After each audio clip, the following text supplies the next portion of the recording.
Viens à moi, mon enfant. Pourquoi aurais-tu peur de ton père? Car mes bras sont grands ouverts. Je suis là.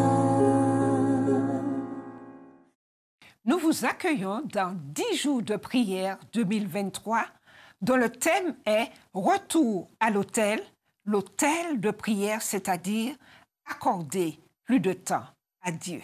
Nous vous invitons à un voyage de 10 jours de prière au cœur même de Dieu, car auprès de lui, les fardeaux sont allégés, les blessures sont guéries et les forces renouvelées. Vous serez mis au défi de construire à nouveau votre autel d'adoration personnelle au Dieu vrai et vivant, car il a promis. Alors, vous m'appellerez et vous partirez. Vous me prierez et je vous exaucerai. Jérémie 29, verset 12. Prions ensemble pour un réveil et dressons nos autels de prière personnelle et familiale afin que le Saint-Esprit opère en nous une réforme et nous pousse à proclamer au monde le message d'espérance de Dieu en ces temps de la fin. Le premier jour, le thème est « Où es-tu » ? Et nous trouvons la base de ce sermon dans Genèse 3, verset 9. Le Seigneur Dieu appela l'homme et lui dit « Où es-tu » ? Soyons de toute oreille.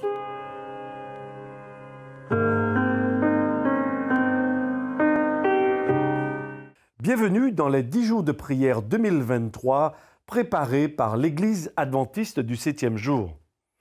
Chers amis internautes, vous avez observé que chaque année, l'Église adventiste mondiale organise au début du mois de janvier, premier mois de l'année, 10 jours de prière.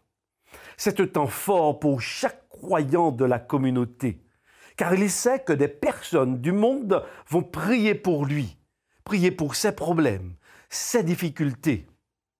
Il sait particulièrement durant cette période que le monde adventiste pense à lui. Il sait qu'il n'est pas seul, mais il sait également qu'il fait partie d'une famille mondiale. Mais pourquoi 10 jours de prière? Si c'est simplement pour se sentir en famille, savoir qu'il y a des gens qui pensent à nous, mais qui sont quand même à des milliers de kilomètres. Cet aspect, certes, est très important. Mais, chers amis, nous croyons aussi que la prière est le point central de la naissance du réveil spirituel. Dieu a fait tant de miracles ces dernières années, alors que nous avons recherché sa face ensemble dans la prière et le jeûne. Le Saint-Esprit a également suscité des conversions, renouvelé la passion pour l'évangélisation, ravivé les églises et guéri les relations. Oui, c'est pour ce réveil. C'est pour que ce réveil soit aussi le nôtre que nous prions. La voix de Dieu vous interpelle-t-elle aussi au réveil? La Bible nous donne un certain nombre de paroles, nous invitant vraiment à rechercher par la prière la directive divine, la volonté divine. Par exemple, dans 2 Chroniques, chapitre 7, le verset 14, il est dit ce qui suit. « Si mon peuple, sur qui est invoqué mon nom, s'humilie, prie et cherche ma face, et s'il se détourne de ses mauvaises voies, alors je l'exaucerai des cieux, je lui pardonnerai son péché et je guérirai son pays. » Jérémie 29, verset 13 nous rappelle « Et vous me chercherez, et vous me trouverez, si vous me cherchez de tout votre cœur. Et quiconque invoquera le nom de l'Éternel sera sauvé. Approchez-vous de Dieu, et il s'approchera de vous. Voici, je me tiens à la porte et je frappe. Si quelqu'un entend ma voix et ouvre la porte, j'entrerai chez lui et je souperai avec lui et lui avec moi. Oui, où que vous soyez dans la vie en ce moment même, Dieu est plus proche de vous que vous ne le pensez. Il est prêt à déverser ses bénédictions sur vous, sur votre famille, votre Église, votre entourage et dans le monde entier. Rejoignez-nous chaque jour sur la chaîne YouTube Espérance TV Interamérique ou dans l'une de nos communautés adventistes près de chez vous, afin de répondre à l'appel de revenir à l'autel de Dieu par la prière. Tout de suite, écoutons cette belle interprétation qui peut être notre prière aujourd'hui. Plus de 3, réinterprétée par Laura et Chrislène.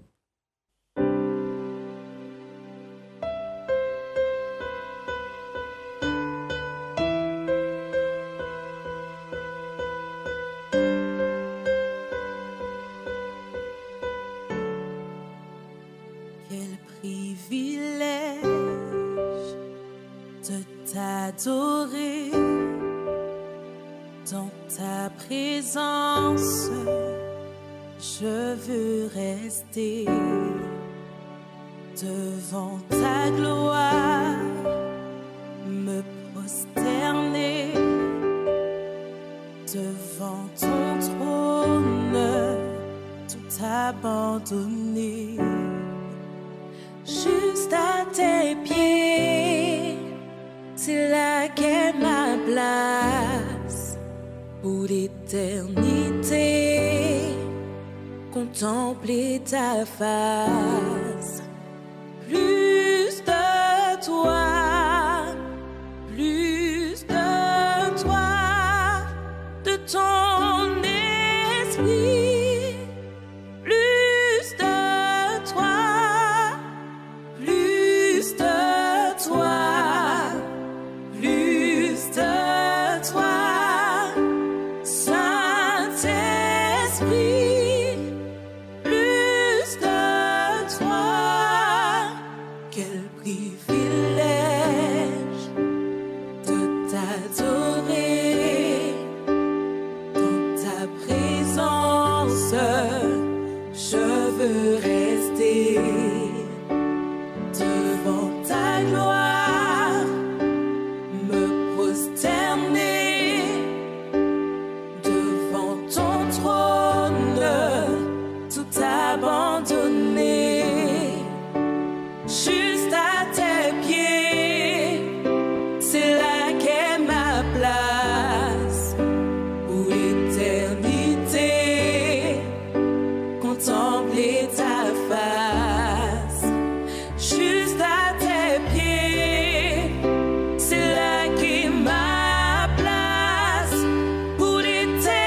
Contempler ta face, plus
pieds, c'est là qu'est ma place pour l'éternité.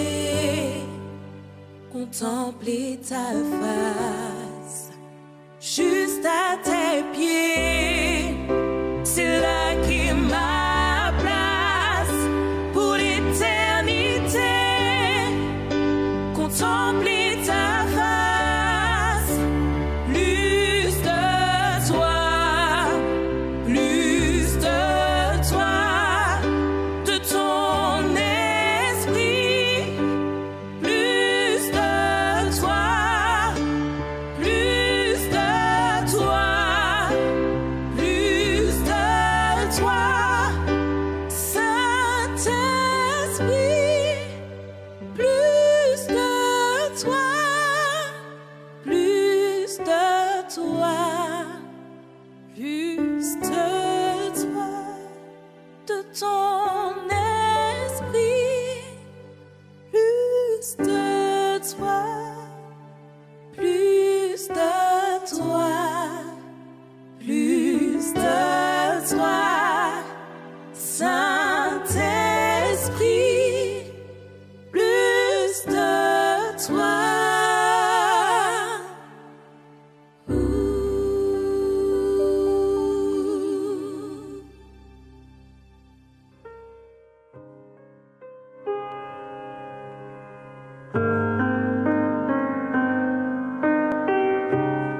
N'était-ce pas de magnifiques paroles? Plus de toi, Seigneur. Prions ensemble. Notre Dieu et notre Père céleste, alors que nous ouvrons cette période de 10 jours de prière, nous te prions afin que tu puisses toucher notre être tout entier, toucher notre cœur. Et alors que nous ouvrons ta parole, que tu puisses nous conduire toi-même dans cette compréhension de ta volonté, et que nos cœurs soient prêts à répondre à ton invitation, répondre à ton invitation à être tout près de toi, à être avec toi et te laisser nous guider. Oui Seigneur, merci d'être présent et de remplir le cœur par ta présence de tous ceux qui sont à l'écoute de cette réflexion. Nous t'en prions au nom de Jésus. Amen.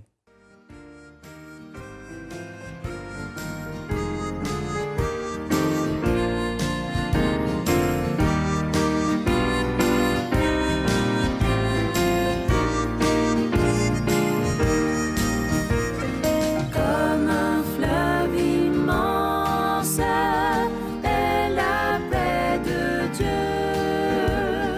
parfaite est l'avance, vainqueur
souvenez-vous, lorsque vous étiez enfant et que vous aviez fait quelque chose d'interdit par un adulte, quelle était votre réaction juste après? Certainement, un profond sentiment de culpabilité vous envahissait et vous poussait à vouloir vous cacher des personnes qui avaient posé cet interdit. Quel sentiment étrange! Autant le désir de franchir l'interdit est fort, prenant, autant le sentiment de culpabilité et le désir de vouloir cacher sa faute, se cacher, est fort, prenant, violent. Imaginez quelques minutes ce que nos premiers parents ont ressenti au fond d'eux-mêmes lorsqu'ils écoutèrent et cédèrent à la voix de Satan. Le texte de la Genèse nous dit dans Genèse chapitre 3, les versets 7 à 8, ce qui suit. Les yeux à tous les deux s'ouvrirent, et ils prirent conscience qu'ils étaient nus. Ils attachèrent des feuilles de figuier ensemble et s'en firent des ceintures. Quand ils entendirent la voix de l'Éternel Dieu en train de parcourir le jardin vers le soir, l'homme et sa femme se cachèrent loin de Dieu, au milieu des arbres du jardin. Les yeux à tous les deux s'ouvrirent, nous dit le texte. Nous avons ici le sentiment, en lisant ce récit, que Ève et Adam ont été aveuglés pendant un certain temps, le temps que dura la tentation.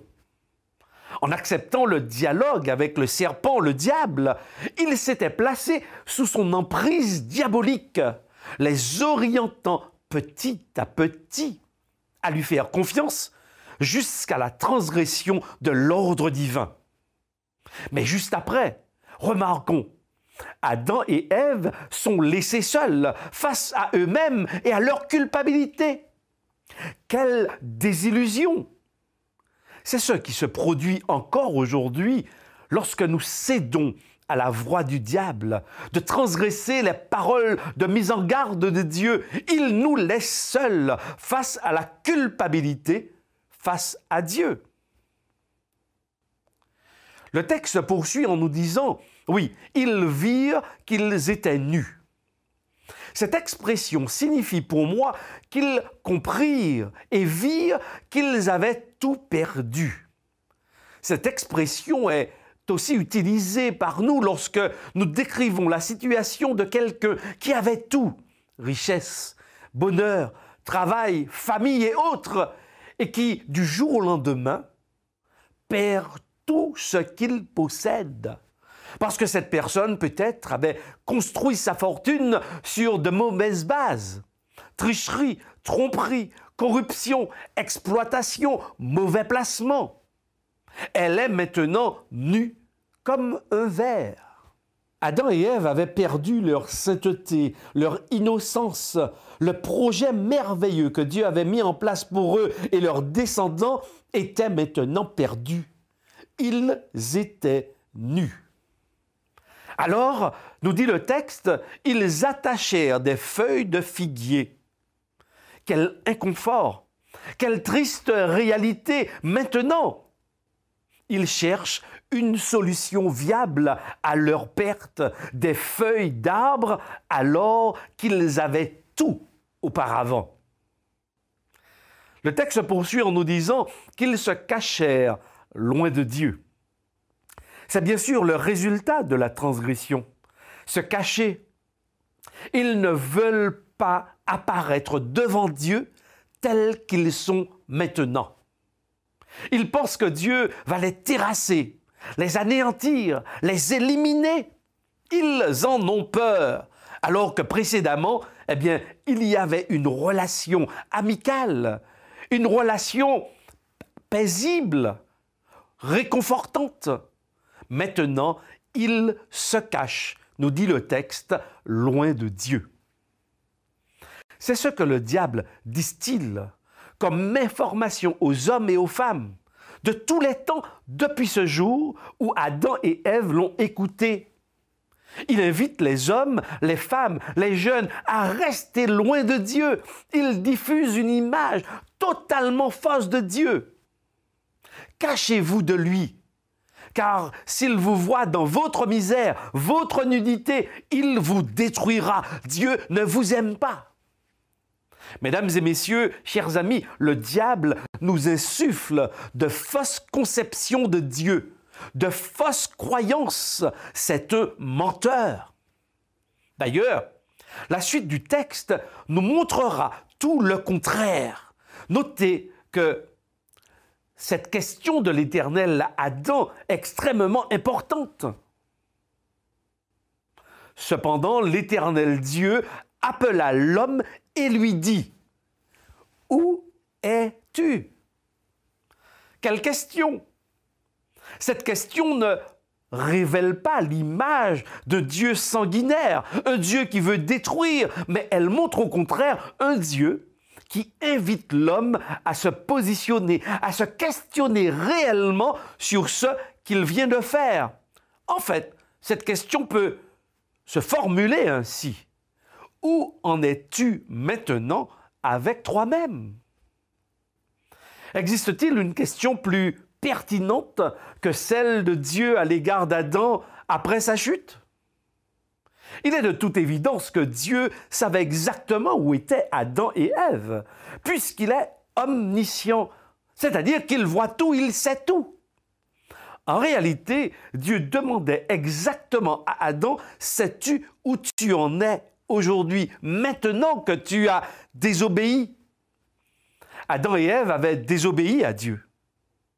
Et leur désobéissance avait ouvert une brèche amenant à une rupture en ce qui avait été jusqu'alors une relation parfaite entre Dieu et sa suprême création, l'être humain. Le lieu où Dieu les avait rencontrés chaque jour précédemment était vide ce jour-là. Les seuls visages jamais créés ne souriaient pas à leur Créateur ce jour-là. Les bras que Dieu avait façonnés dans l'argile ne l'ont pas embrassé ce jour-là.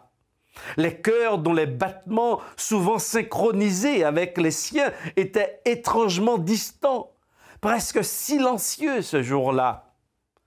Quel triste jour ce fut ce jour-là! La question que l'Éternel adressa à Adam et Ève était une question les invitant à entrer en dialogue avec eux-mêmes, mais aussi avec Dieu. Ils avaient cherché des feuilles de figuier pour pallier à leur nudité, mais cela fut totalement insuffisant. Lorsque Dieu les appela, ils se cachèrent loin de lui. Ces feuilles n'avaient aucune vertu pour leur rendre leur innocence, leur intégrité, leur statut. Ce rapprochement de Dieu et cette question « Où es-tu » invitait Adam et Ève à comprendre que Dieu seul avait la solution au problème dans lequel ils s'étaient maintenant placés. Cette question les invitait non à s'éloigner de lui, à lui tourner le dos, mais à lui faire face, à attendre la solution que lui seul pouvait apporter à la problématique de la relation brisée par le péché. Cette question se pose à chacun de nous. Chacune, chacun, chaque jeune, chaque adulte, qui que vous soyez, cette question se pose à nous, à vous, aujourd'hui. Dieu vous cherche. Dieu vous pose également cette question. Où es-tu, mon enfant? Pourquoi es-tu si loin? Pourquoi me tournes-tu le dos? Pourquoi cherches-tu loin de moi des solutions à tes problèmes, tes soucis, tes difficultés? Tu cherches loin de moi à trouver le repos, la sérénité, la guérison à ton âme troublée. Tu cherches des solutions scientifiques aux problèmes de la mort. Tu veux vivre éternellement, mais tu ne sais comment faire. Ne vois-tu pas que la quête de ces choses loin de moi est vaine? Où es-tu, mon enfant? Entends-tu cette question que Dieu t'adresse aujourd'hui? Je me souviens de ce chant magnifiquement interprété par Tabitha Lemaire. « Viens à moi, mon enfant. Viens à moi, mon enfant. Pourquoi aurais-tu peur de ton père? Car mes bras sont grands ouverts. Je suis là, je suis là. Oui, je vois les larmes dans tes yeux, je comprends ta douleur et j'entends le cri de ton cœur, mon enfant. Mon amour te consolera, car je t'aime infiniment. Alors, mets ta confiance en moi, car tout ce que je désire, je ne t'abandonnerai jamais. Viens à moi, mon enfant. Mes amis, Dieu nous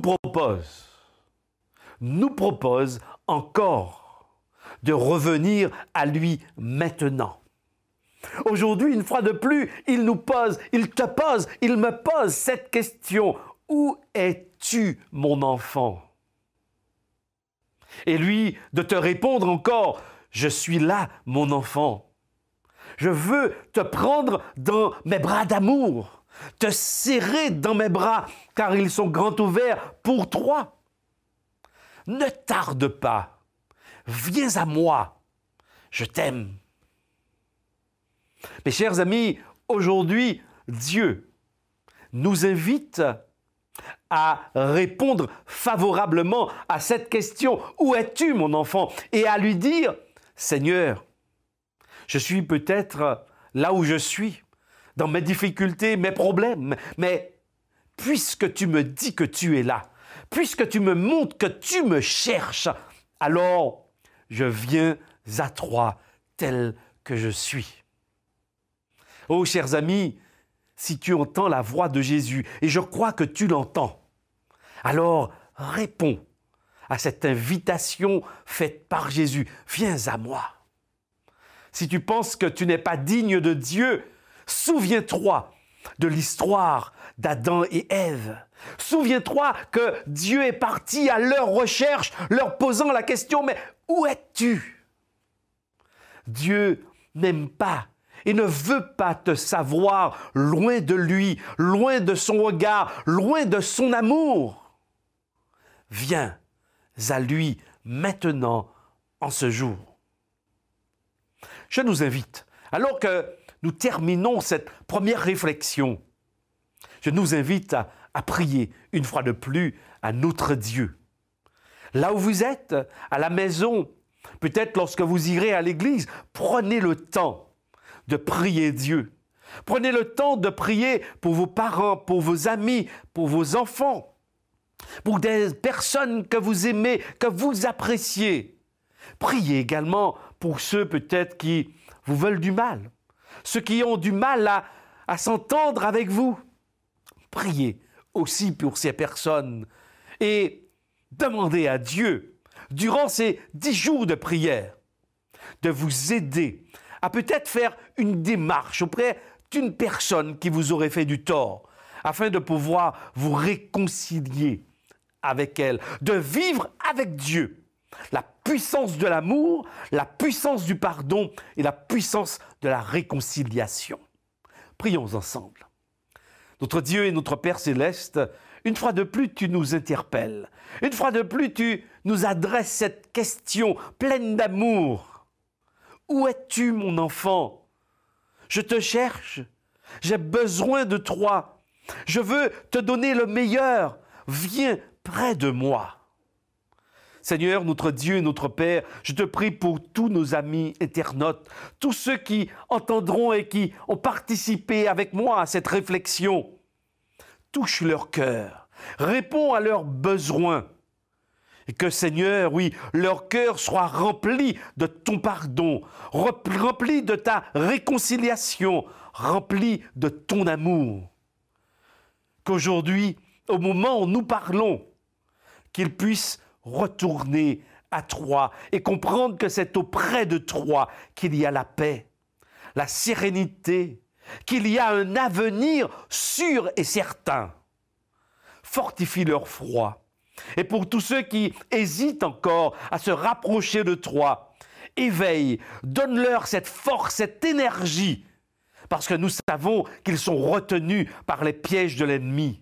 Alors brise ces chaînes, brise ces liens, et qu'ils puissent venir à Troie maintenant libres, afin de goûter à ton amour, à la liberté qu'il y a en Troie. Oui, que toute la gloire te soit, et que nos cœurs maintenant soient en communion avec Troie, proches de Troie, au nom et par les mérites de Jésus que nous avons prié, et pour ta seule gloire. Amen.